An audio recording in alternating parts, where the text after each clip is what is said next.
बिहार के एक छोटे से गांव रामपुर में एक बहुत पुराना कुआं था। गांव के लोग उसे मौत का कुआं कहते थे। दिन में तो वो जगह बिल्कुल शांत और साधारण लगती थी।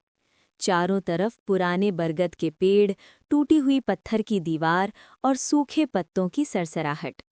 लेकिन जैसे ही रात होती, उस कुएं के आसपास का माहौल अचानक बदल जाता था। कभी कुएं के अंदर से रोने की आवाज आती, तो कभी किसी के धीरे धीरे चलने की आहट सुनाई देती। गांव के बुजुर्ग कहते थे कि 20 साल पहले एक औरत उसी कुएं में गिरकर मर गई थी। कहा जाता था कि उसकी आत्मा आज भी उस कुएं में भटकती है। इसी डर की वजह से कोई भी इंसान सूरज ढलने के बाद उस रास्ते से नहीं गुजरता था। एक दिन शहर से अर्जुन नाम का लड़का अपने दादा के घर गांव आया। जब उसने गांव वालों से उस कुएं की कहानी सुनी, तो उसे ये सब सिर्फ अंधविश्वास लगा। उसने अपने दोस्तों से कहा, भूत जैसी कोई चीज नहीं होती, मैं आज रात उस कुएं के पास जाकर सच पता करूंगा। उस रात करीब 12 बजे अर्जुन हाथ में टॉर्च लेकर अकेला उस कुएं के पास पहुंचा। चारों तरफ घना अंधेरा था। हवा तेज चल रही थी। बरगद के पेड़ों की डालियां हिल रही थी। अचानक कुएं के अंदर से किसी औरत के रोने की आवाज आने लगी। अर्जुन के शरीर में सिहरन दौड़ गई।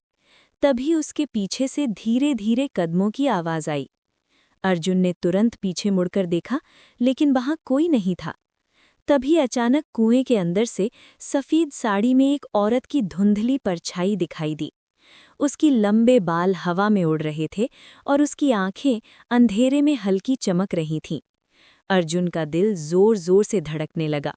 वो धीरे धीरे पीछे हटने लगा, लेकिन तभी वो परछाई धीरे धीरे कुएं से बाहर निकलने लगी। अर्जुन डर के बावजूद अपनी टॉर्च उस परछाई पर डालता है और जैसे ही रोशनी उस पर पड़ती है, वो औरत अचानक हवा में गायब हो जाती है। अर्जुन घबरा जाता है, लेकिन तभी कुएं के अंदर से एक धीमी और दर्द भरी आवाज सुनाई देती है, मुझे बचाओ। अर्जुन हिम्मत करके कुएं के अंदर झांकता है। अचानक उसे ऐसा लगता है जैसे किसी ने उसका हाथ पकड़ लिया हो।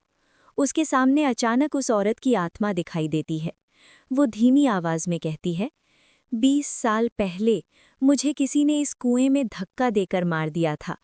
मेरी आत्मा तब तक भटकेगी जब तक सच्चाई सामने नहीं आएगी।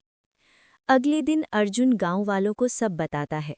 गांव वाले उस कुएं के पास खुदाई करते हैं और वहां से एक पुराना कंकाल और कुछ सबूत मिलते हैं। जांच के बाद पता चलता है कि उस औरत की हत्या हुई थी। जब पुलिस सच सामने लाती है और उसका अंतिम संस्कार किया जाता है, उस रात के बाद कभी भी उस कुएं से कोई आवाज नहीं आती। गांव के लोग कहते हैं कि उस औरत की आत्मा को आखिरकार शांति मिल गई। लेकिन आज भी गांव के बुजुर्ग कहते हैं, अगर आप आधी रात को रामपुर के उस कुएं के पास जाएं, तो कभी-कभी हवा में एक धीमी आवाज सुनाई देती है, सच्चाई को कभी मत छिपाओ।